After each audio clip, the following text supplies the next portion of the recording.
Ladies and gentlemen, we are back. It is Check Your Bias. I'm Mike Pituley, and I'm joined by my fabulous friend, Alex Scott. How's it going, Al? I'm well today, my friend. How are you? I'm pretty good. It's been a very busy couple of months. We did your original rankings, well, 4 months ago or so, and we definitely got to update them now because there's been a lot of results and a lot of changes over the last little while. So definitely excited to have you back here. So thanks for joining me once again. Yeah, man, I'm excited to update everything here. There was a lot of movement this summer and pretty dramatic endings to some events too. So I'm excited to talk about it. So before we get directly into it, if you are here, please hit the like, subscribe button. We do appreciate any support you can give us. And I guess the main thing we're going to start with the men, but the preface or something we want to mention is Ryan Bester, the GOAT. He is the GOAT. We don't need to mention him in our list. So Al and I want to make it perfectly clear that he is not part of the list because he's the best, and we just don't feel like he needs to occupy the one spot. So, especially since he is a recent world champion, which was absolutely bonkers. It was amazing. I just watched the throwback singles match with him and Leif Selby, and I forgot that he was down like 17-6. He came back, and it came down to the last end where Selby had to like pluck a bull out for the world championship. That was like, what, 12 years ago almost or something like that. So big ups to Ryan. I know all of Canada already celebrated, but you're the Canadian GOAT, man. So it was special to watch, and I'm excited to see what's next. Scotty's Hour 20. So I'll let you go right into your men's list, Scotty. I'm going to just sit back, and I'll get ready to rip you once I start hearing some names. Yeah, that's pretty par for the course, but I'm ready for it. So number one, this was a brief step off the mantle, and he probably should have just stayed there the entire time, but the Birdman is the king of the castle, okay? It's time to just maybe put him at the top of the perch until further notice, rather than speculate on him maybe taking a dip in production, because he defended his national singles title. He lost in the gold medal for the fours. Pat Bird is once again the man. They were in the US Open recently. Like, the guy's doing everything, and he's winning all the time. Birdman cometh.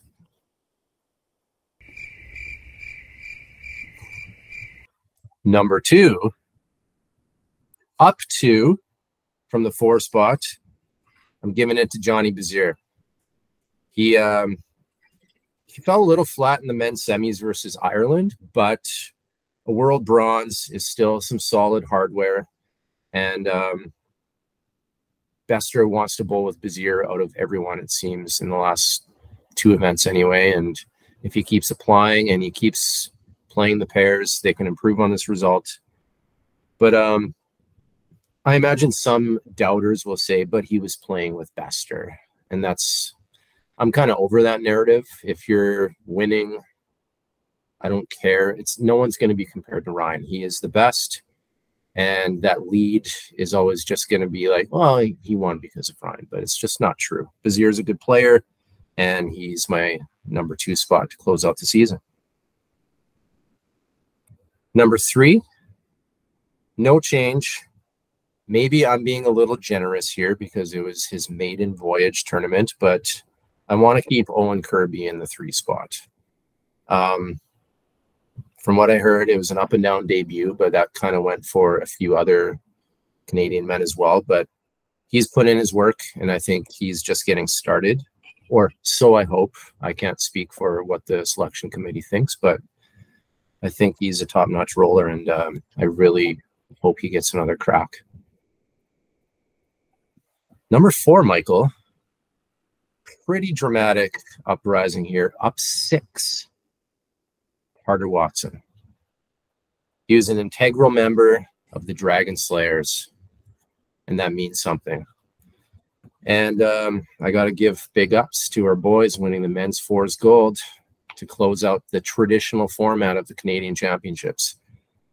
Taking out that Birdman squad is very important, and I know Carter was a big part of that. So I think he's shaping into form, and he's growing with each event, and it's time to take off the kiddie wheels with that boy soon, I think. And then to round up the top 5, another big dramatic rise up after kind of nothing for a year is your brother, Jonathan Pituley. Up 7 to number 5. The savvy veteran is back again. He skipped the men's fours to victory yet again with his dad. And honestly, Johnny's as good as they come at the skip, especially in the fours discipline. So congratulations to those dudes. That rounds off the top 5. Any quick hitters on that one?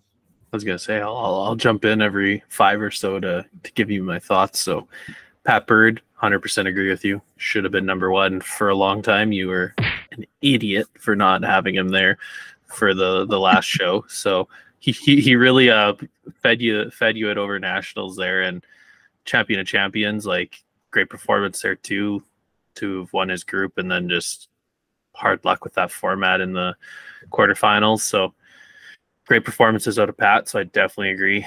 Number 1, and then sort of the shuffling around that you have.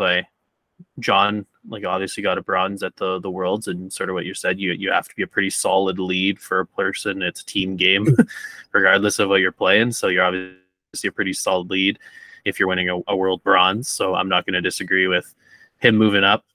Maybe not as high as you had him, but I can't really be too angry about that.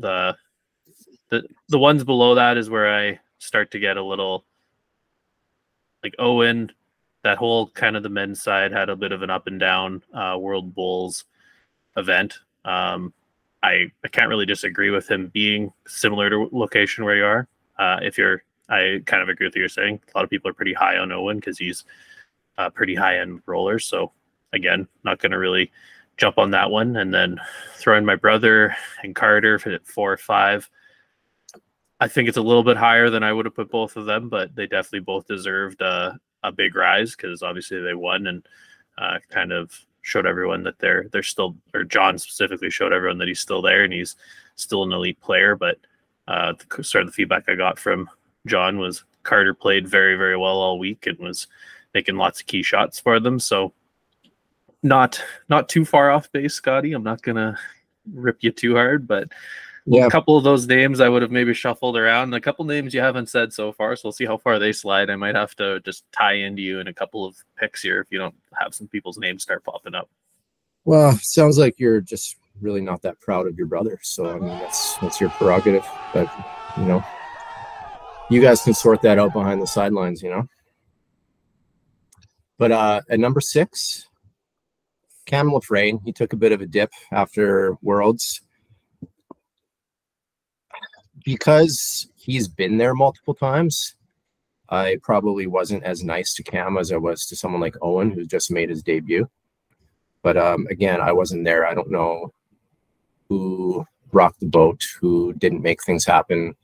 Maybe they all just collectively couldn't come together. But I don't know. I don't know what's going to happen with this squad. It's 2 events in a row where they didn't make it to the quarters, and maybe BCB decides they want to reshuffle the deck, or maybe they want to just tweak a couple things. So I think next year will be interesting to see where they approach that.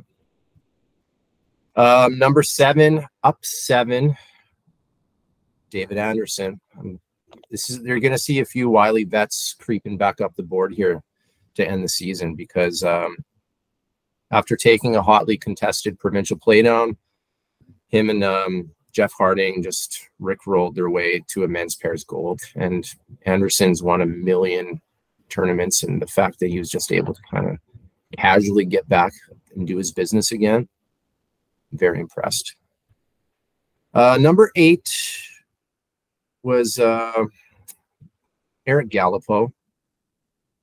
Maybe he should be out of the top 10, but he had a pretty scorching hot summer, and then again they fell a little flat in nationals. I was super choked because I thought they were just going to bring that momentum from WOBA and take it into nationals and at least charge their way to the podium. But again, disappointing finish, kind of like last year.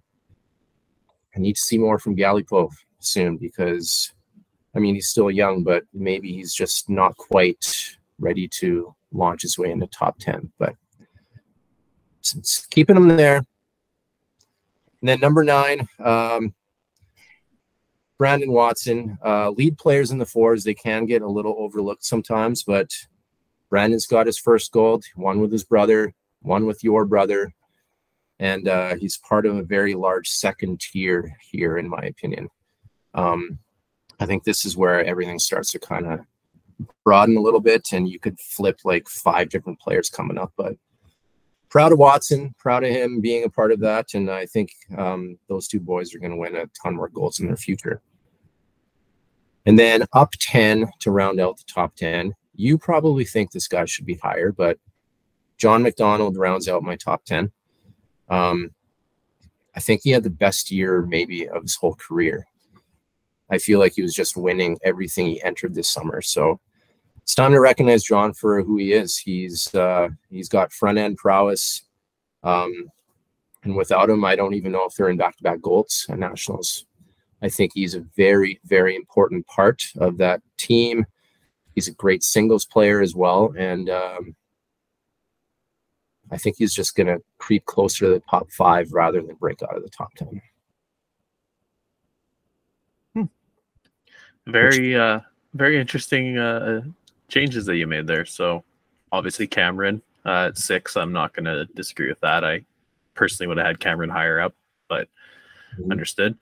The drop, just sort of the underwhelming results at the World Bowls. I get it. And then the rest of the guys that you're bringing up your list, I do see the results are pretty important to you on the list this go around. So Anderson coming up, Brandon sort of being up there where he is makes complete sense. And sort of what you're saying, there's a very heavy secondary tier in Canada. I think there's a very small group of maybe 3 or 4 very elite players, kind of what you're saying. And then there's like 25, 30 guys that are very, very good as well. So it's sort of a good comment there that Brandon is a very good player in his own right. And sort of the leads or the front end players do sort of get a little disrespected for the results in the end of things. And bringing John as high up as you did, I can't disagree with it. We're directly part of Pat Bird's team for however many years that Pat's been so successful. And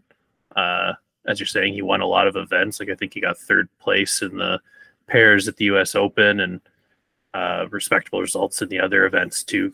So yeah, I applaud some of the people that you've brought up the list. So I'm liking your research or the changes you've made here, Scotty. So you can continue on.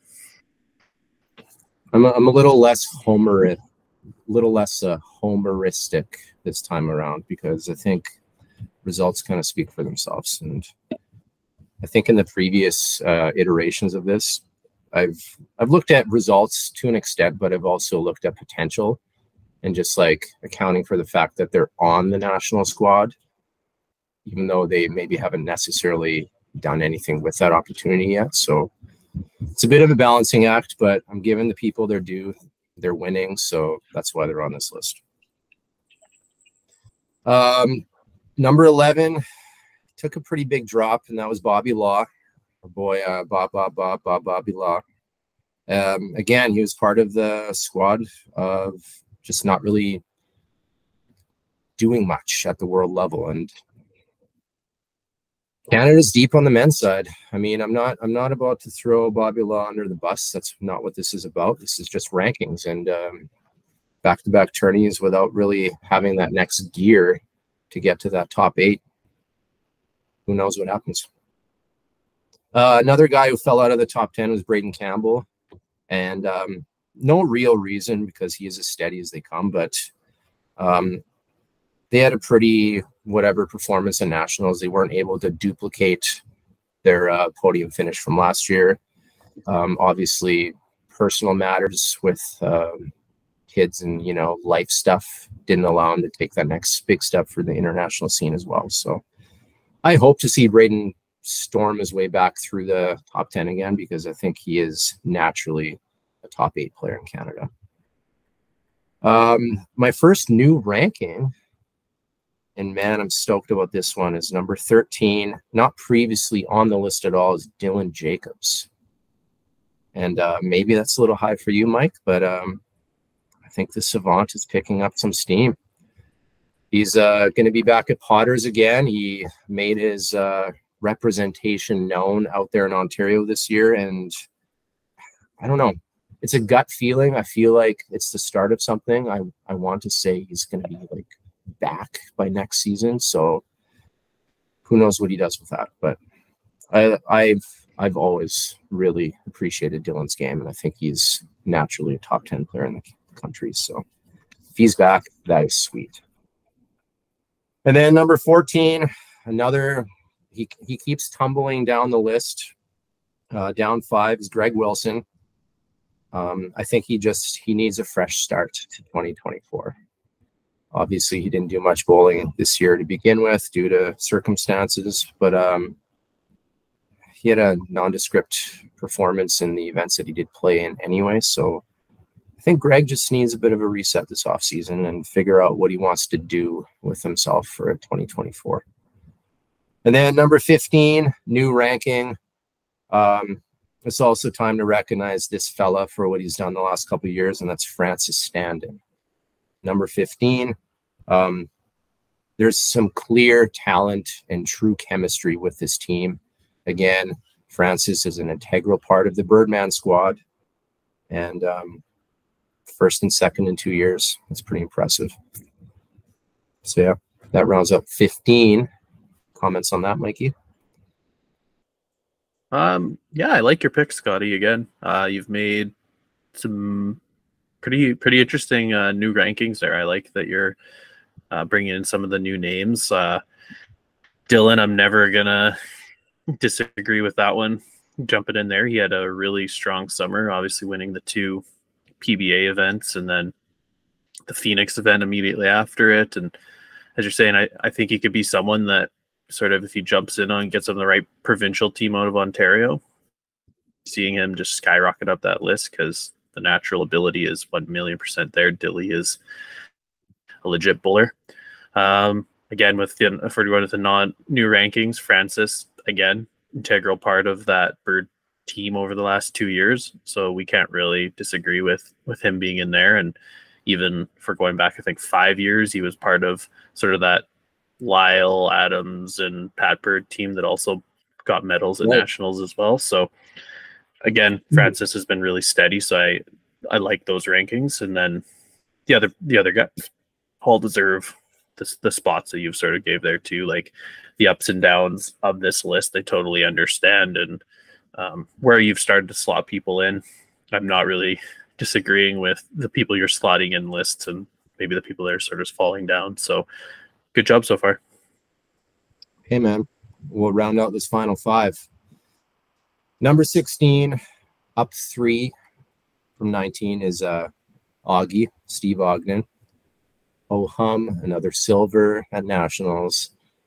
This man cannot be denied a podium, regardless if he's like 35 and at his apex or like 75 and back 9 of his career. He's just ageless. The dude is just, hey, I'm Steve. I'm the coolest guy at this tournament, and I'm just going to probably make this podium here. And he'll probably just casually tell you that and then do it anyway, because he's cool, man. 17, right behind, new ranking from the watch list last time, is his partner in crime, Beezer. Steve Bezanson, he needs his due now, too. Those bastards. But results are results. Beezer is a legend. He's been around forever. I've known him for like 2 decades. And there's just certain dudes in the game who just know how to win. And they know how to not get too phased when they lose. And that's why they come back and just get medals all the time. Because it's just, oh, we're here again. Let's get down to business. And it's great. It's a very impressive resume. Number 18, new ranking, Michael. Maybe your sleeper of the year, it was David Defoe.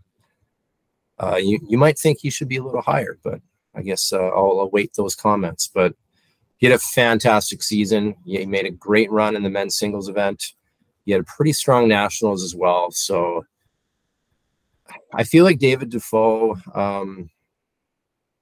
he's just another Ontarian that just has a scorching hot summer. He was my Derek Mackay from last year.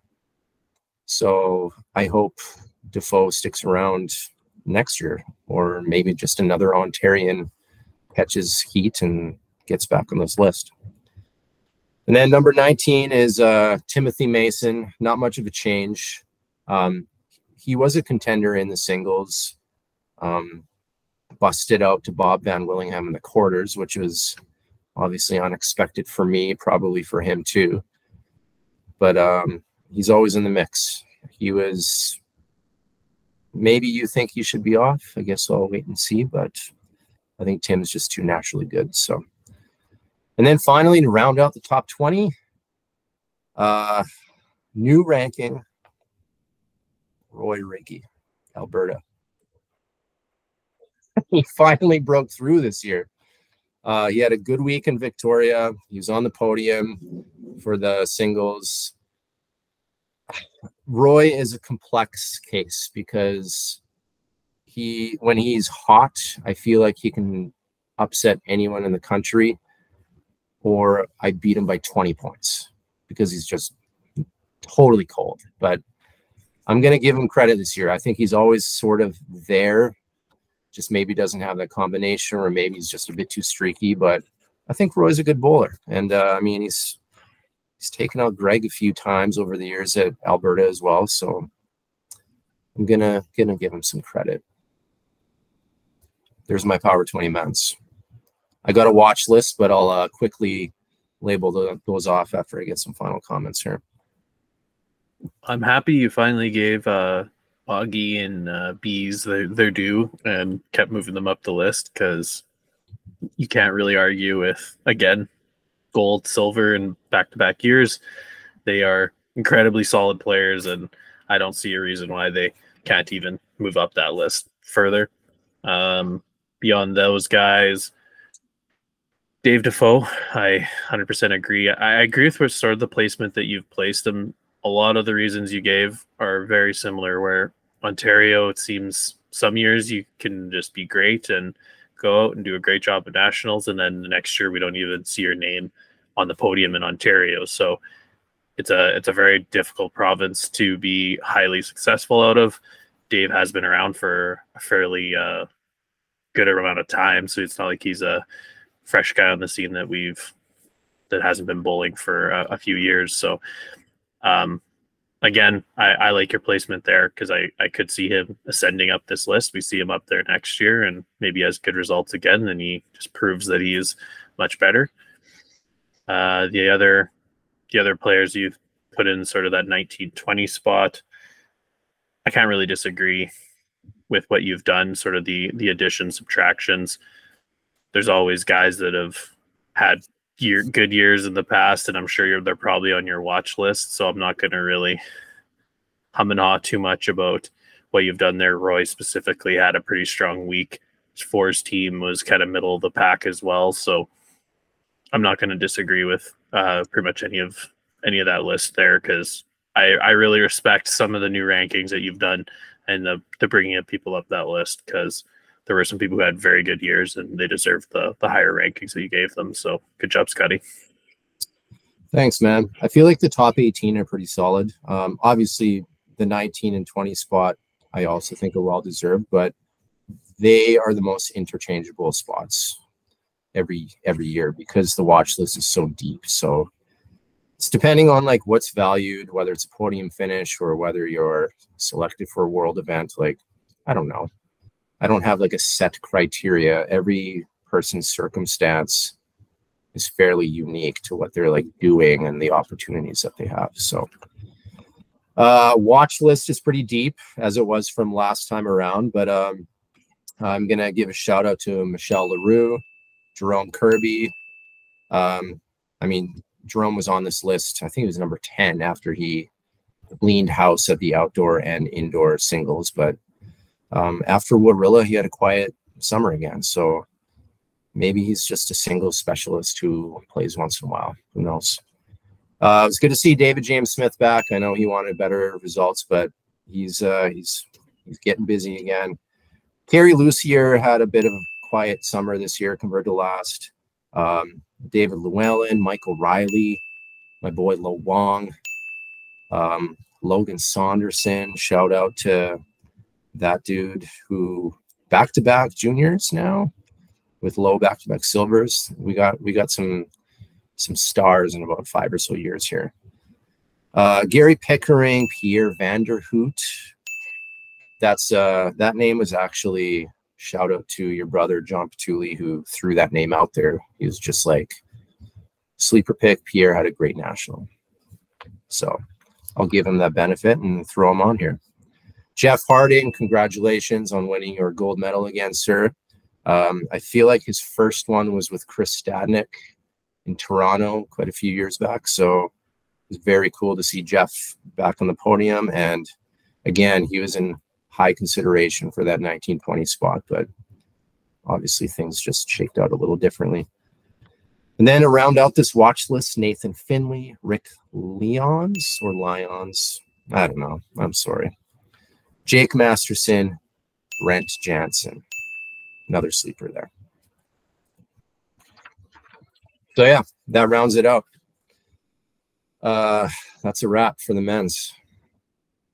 Shall we pivot to the women? Yeah, I'm not going to rain too hard on your watch list parade. You obviously missed quite a few people that probably deserve some respect because they were on your list previously and just suddenly have vaporized into the mist or something. But yeah, I parsed it down quite a bit because I mean my watch list, it had like 25 people on that. Like I know. I may as well do a top 40 if we're doing this segment, right? I'm just giving you a hard time. You can move on to your women's list. I'm just giving you a hard time. Okay, the women's rankings are a little bit more clear cut for these top 5. But Kelly McCarran, she is the queen right now. Maybe we start having this discussion of just removing her from this list. Probably. I mean, she put on a truly spectacular performance in the world singles, narrowly losing the gold medal 21-18 in New Zealand. Came down to the last end, a couple missed drives by like a few inches kind of thing. I think she's in a clear tier of her own and probably in the discussions as one of the top singles players in the entire world right now, especially after her Aussie Open performance as well. That maybe is a bit overlooked because of the worlds now, but Kelly's it. I don't know. I might just knock her off next year, Mike. I think she's just kind of in a tier of her own for the foreseeable future after these last 2 events, but we can talk about that in 2024. Number 2 also stays the same. You could maybe flip-flop a few of these next national squad players, but I'm not ready to move Jordan Koss out of the 2 spot yet. Strangely enough, she had the least fun out of the entire women's squad, which I did not expect at all, but she still had a really good year. She's a top-tier talent. I think she's just got to fine-tune a few more subtle components of her game, which I don't need to get into because I don't know what those are, but she's still young and she's still learning how to play certain positions and stuff like that. So Koss is the best. No movement with number 3, Joanna Cooper. I had her at the 3 spot last time, and the women's triples, they went on an epic run to the world semis. They got a huge bronze. Man, these women are top heavy right now as far as like the top 5 go compared to the rest of the list. Girls made some moves, so very happy for that result. And then number 4, number 5, again, there's no movement here. Emma Boyd, Bailey Van Stein. They were part of the world bronze team. Bailey had an incredible summer. They have a long runway as far as their spots go. Like, I don't think these women could feel more safe for the next 2 years than right now. So congratulations to them. I think this was one of the more exciting worlds they've ever had, arguably. Maybe 2002, like Commonwealth silver for the women's fours, but like that's a long, long time ago. So true kudos. These ladies worked hard to get where they were, and I think that's an easy top 5, unless you have some sneaky picks in there. No, I'm in agreement with those 5. The performance at World Bowls was incredibly impressive. I guess sort of to critique what you're saying there, the last time Commonwealth was hosted on fast greens, Canada did pretty good as well. We always have had sort of good quality finishes on faster greens. Specifically, I think the one name I would have probably moved up the list to maybe number 2 was, I think Emma really impressed all around, because common denominator of 2 playoff round finishes. Obviously, she's been playing down there for a year or 2 years since she moved down there. Great results, and I personally maybe would have moved her up my list, like if I'm being a little bit on the critique side. But I think the real proof in the pudding is going to be in the next couple of years when we start playing on slower greens again, because it seems our women's side has struggled on slower greens over the last 4-8 years. So it's going to be an interesting what's going to happen with selection there, because again, you sort of run into the dilemma of, can these players play on slow greens, because we're starting to go into a cycle where we're going to see slow greens again. So I'm interested to see what's going to happen that side of things, but I can't fault these top 5 that you've thrown together. So we can move on. That's just me kind of critiquing and forecasting things for the future, where I see some interesting developments on that ladies side, because the slow greens definitely throw a wrench into those top 5 there. Well, even in England for the Commonwealth, I mean, the pace was still better than Canadian paces for the most part, but those coming from Australia, there was a notable struggle with certain teams. So, and that's not a pacing England surface. So we'll see what happens. And I agree with you. Like, those are good points to make, because I mean, Emma is basically, she's kind of a fast green specialist now. She's getting a lot of run with the Tweed Ospreys, and like, yeah, we'll see what happens. It'll be hilarious and entertaining for people to get shipped off to Hong Kong, because we've endured that surface before. I feel like Daryl has too. It's an adventure. We'll see what happens. Number 6, no change. She's the non-national squad member who let me know that I was a colossal asshat for doubting her, but it's Crystal Shepherd. We got into it last episode, so I won't get into it too much here. Another pairs gold. She's a weapon. She always has been. I don't care if she's 85 and playing lead. I'm much like the Elaine Jones situation. It's just like, okay, yeah, you're going to win. Don't ever send me anything scary again. And then her partner in crime, number 7, Elizabeth Cormack, up 6 spots from last time. It's time to give her due either. Like, I know Crystal's the Renegade has been around forever, winning it all, but Cormack, heady skipping, back-to-back titles. Her and Crystal are a unit right now.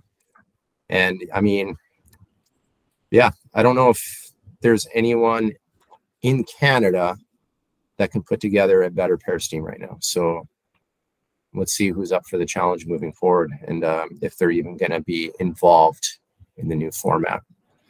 I really hope they are, because I don't think Crystal has any ambitions beyond just playing nationals anyway. So that's just my speculation, of course. Number 8, Jackie Foster. Again, another women's fours bronze. A very touching week for Jackie and Tammy and Debbie and all of Debbie's friends. I saw all the great pictures and the dedications. So really cool cool way to end the traditional Canadians. And I don't know. I wish I was there. I feel like it was a special one to be a part of, and maybe a lot of these people don't try next year, so we might have a gap on certain people that we see. But Jackie's still rolling them. She's still top notch. Down a couple to number 9, Jen McDonald. Tough bronze defeat in the pairs. She had a weird summer, like B squad with Claire Day. Obviously not moving forward with the national squad. It's going to be an interesting 2024 for Jen. And then to round out the 10 spot, new ranking, Claire Day. My, oh my. Another vet completely turned back the clock, won the women's singles gold, which honestly, I know Claire can roll. She always has been able to, but that blew my brain a little bit on how unreal Alberta did in the singles. Like, they got a machine going on back home there. So top 10 thoughts. No, I like some of the additions, like Claire specifically, as you're saying, won the ladies singles and then lost in the bronze medal match in the pairs. So definitely deserves a new ranking spot right around where you did. So I like that there. With your friend Crystal and Elizabeth, I maybe would have put Elizabeth above Crystal, honestly. Just if we're getting a little spicy, but Elizabeth just won the U.S. Open fours the other day. So I did not edit my list to reflect that, by the way. So that would be my only one critique on it, because she's proving that she can do it without Crystal, obviously. I think Crystal, though, is incredibly special as a front-end player. So obviously for flip-flopping those two names, it's not really a big additions or subtractions. But yeah, no, I like your changes you've made there. You definitely said it with Jen McDonald. They're definitely going to be an interesting year ahead of her to see what happens, because sort of was a bit of a slide for the national team type of side things. So we'll see what happens. It's going to be an interesting little bit of while for the ladies side of the world. So we can move on. Cormac's the truth. She's the truth, man. I hope she makes even more noise, like, moving forward. Maybe she just kind of sneaks her way into the national squad. Who knows? Another big riser at number 11 was Jan Robinson. I find her perennially underrated. I probably imagine you do too. She played super hard, and she got a well-earned singles silver. Yeah. I whiffed on her with the national picks, but she still came through in the singles anyway. So Jan's great. Steady as they come. No change with Amy Spence at number 12. Alongside Owen Kirby, Amy did have a very important experience in Ireland. And she kind of low-key pushed Jordan and Bailey to the brink at the U25s. And maybe people just look at the results sometimes, but if you look a little bit more in detail, she's pretty close with them. Who knows if that stays the same at a 21 up match, but I don't think that matters right now. That's irrelevant. So she finished third, and I think she's just, again, on the runway in the U25s. I think she's just getting started, and if she keeps getting pushed with some of the savvy veterans in Canada, then she'll have a bright future as well. These next two kind of go hand in hand a little bit. Both new rankings, both veterans that I'm very happy to see back is Serena Mack. Good singles run, bronze in the pairs. Josephine Lee, another renegade storming back to the scene with pairs bronze as well. I picked them for gold, as you know, Mikey. Didn't quite work out. Obviously, that was a horseshit pick, but that happens sometimes. But I'm really happy to see them back. Josephine, she's been quiet since, like, I feel like pre-COVID maybe. And it's good to see her back, and I hope she sticks around for the new format. And then another veteran to round out the 15 spot, up 5. Round Dog, Jeannie Roney. She's the gift that just keeps on giving, Michael. She was in tough versus Ontario, but bringing up Karen Schlatter with a hard-fought silver, that's just metal. That's kind of like Beezer and Augie. Just they know how to do it. It's almost robotic. They just always had it. Maybe their mechanics struggle a little bit because they've been around the block, blah, blah, blah. But she just shoulder shrugs, moves her way through an event. Doesn't really matter how she does it. Fair enough. No, like, again, not too bad on your picks. Like I like the shout out to Amy, because she definitely did push Jordan and Bailey. Sort of, if we're talking about the elite or the top heavy side of the ladies, she pushed them to the brink in the singles there at the U25. So definitely a solid placement there, and you sort of kept her around the same area she was last time. So I don't disagree with that placement. Obviously, inserting the two BC ladies, I like Serena Max edition. Again, very strong nationals week. I think it was 2 bronze medal games, both disciplines. So you can't really go wrong. You're obviously doing something pretty right as a bowler if you're jumping in there. Josephine, I maybe would have tossed a little bit further down that list, but I still respect her placement there because I think she was in the quarterfinals in the singles as well. So again, we're not really dealing with names that I'm genuinely shocked or anything to see. So we can move on. I respect your placements at this point. Well, this is where it starts to get tricky after Amy Spence. I find 13 and 20, because there's not nearly as much depth on the women's side as there are in the men's. You can almost kind of subjectively change 13 to 20 depending on what you're valuing and the results that they get. So, but yes, good points. Number 16, down 6. She was my 10 spot before, but it's Linda Ng. She had a bit of a drop because she had a quieter summer, but she still had some great experiences in Australia. I'm still giving her credit for being a Canadian champion and getting that international experience. She stuck around for the Aussie Open too, which I think was pretty cool. I would like to hear more of Linda Ng moving forward. 17, Cindy Higgins. Again, she had a solid summer, probably wanted better results at the Nationals, but I'm giving her the benefit of the doubt as another steady Ontarian that can hopefully keep it rolling next year. But if she can't, then she's likely slipping out of the top 20. Number 18, down 4. However, this list did not account for the mixed pairs event. I know people don't value the mixed as highly as other people do, but Song Sin Sao is my 18 spot. Her and Michelle, again, went through the competition at the mixed. And then Song Sin won with your girl Elizabeth Cormack at the US Open.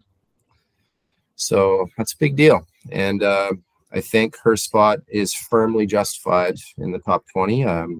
Maybe you have other thoughts, but maybe Song Sin should even be higher because, again, I did not account for the US Open results this past weekend into these picks. So it is what it is. I'll bring all that into the next version next year. Number 19, no movement with Kira Shalo. I'll botch it every time. Feel free to correct me again. But obviously there's young potential here. She successfully defended her junior crown. Tremendous work. Another young buck on the rise that I'm excited to watch and follow as the years go on. And then finally, new ranking.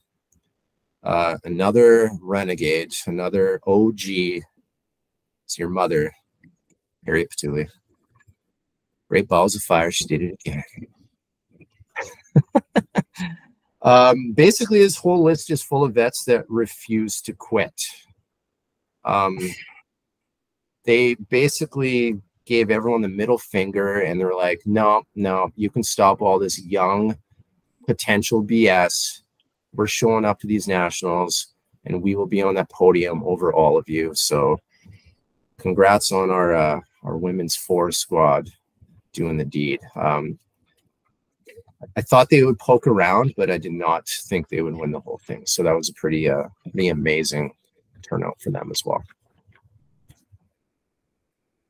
No, okay. Well, as you said, your last four or last five are pretty tough to pick. A little bit of a dumpster fire, if you want to call it that. Sometimes it's difficult to kind of pick the last few, and I respect like my mom won, so I get throwing her in the 20 spot because that's a pretty respectable finish, and someone who's probably won, I guess, 10 plus medals in the last 15 years or so. So again, I don't disrespect that one. The one that I'm interested to see what's, I guess we talked about Amy Spence previously, Kiera now. I think the shakeup next year, it's going to be very weird to see her rankings come next year because they're a U21 event now, and there's no longer a U25. So it becomes a very odd ranking you're going to have, I think, because Kiera is going to still be able to play in whatever that event is. But then I think a lot of these other names that we've been mentioning are going to kind of slip through the cracks. Like a name that I would like to maybe see, and if we're talking about the youth part of it, is like Lucy Ewan played really great at the U25s as well. Yep. And I think she's one sort of around that age that she might slip through the cracks where she's older than 21, younger than 25. So yep, it's going to be an interesting list next year because I think you've kind of touched on with other people, if they want to take part in the format and if they're going to or not, because we're going to see less teams. We're going to see weird conglomerations of teams and hopefully just five players from each province, but who knows what's going to happen. Hopefully.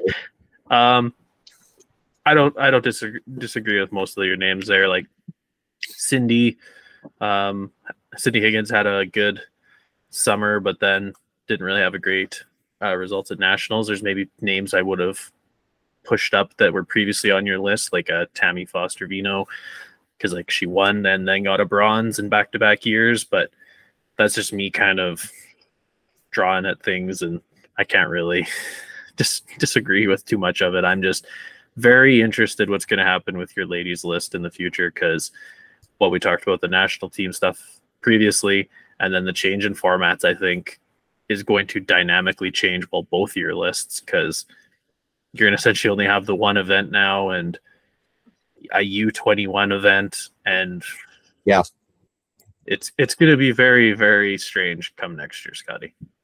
It's possible it's all blown to smithereens and I tear it all down and restart, because it's going to be hard to like everyone kind of shifted up and down with their rankings because things have been stable for years, and I feel like we're finally entering the first period of, like, I wouldn't say instability, but like unpredictability. We don't even have a venue yet, do we? Like, it's going to be an interesting winter to see who takes on that tall task of a brand new pilot event. And like you said, maybe half of these people decide to not even play because they despise the changes. I mean, I don't like a lot of the changes. I like some of the changes. But I also only have very limited finite time in my life. And this is the event that I have time for. So like, just give it a whirl, maybe stop like complaining on social media until the end of time, because it's not going to change anything. Whatever. Anyway, I am curious to hear some watch list women, because I don't know where it lies anymore. Like, Kathy Larkin was considered, Shirley Fitzpatrick Wong, because she was just at the nationals and kind of like made her way back. Obviously, Alexis Gallagher, kind of low-key Heather Hanosky from Saskatchewan. Like, she's sneaky good. She's a great lead and singles player. So I don't know. I could give a shout out to our entire women's four squad from Saskatchewan. Like, I don't know where to draw the line. I can't put every successful gold and silver medalist on these lists because it's more complex than that. And now that the landscape is shifting like dramatically into 2024. Not just with the Canadian format, but even with, like you said earlier, the slow surface of the next world event. What is that going to look like? Are they just going to throw our entire Oz team together and say like, hey, just figure it out because that's what you did last time around? Or is it going to be a bit more sneaky and different? I don't know. That's all I got, Mike. That's all I got. Well, I appreciate your thoughts as always. You're pretty on point this go around. I'm not gonna dwell on it too much. You did give us some good changes around there. I'm pretty happy with a lot of the ups and downs that did occur, because it does reflect how crazy of a last little while it has been. I imagine you might see another ranking show of us before the next season gets going there. Something like that. I'm not sure. There might be something coming there, maybe in the springtime, something along there. We'll see sort of what happens, because we do have some PBA stuff and different open events and everything like that. So if you did come along, though, please do hit the like, comment, subscribe button. We appreciate any interaction we can get. It really does sort of push us to keep making these videos. So we definitely do want to hear from you if you disagree with our posts, our picks, I guess. So Scotty's picks, let us know about how bad or great they are. If you think he totally missed you and you need to be on that watch list, definitely hit us up. Let us know how terrible he did.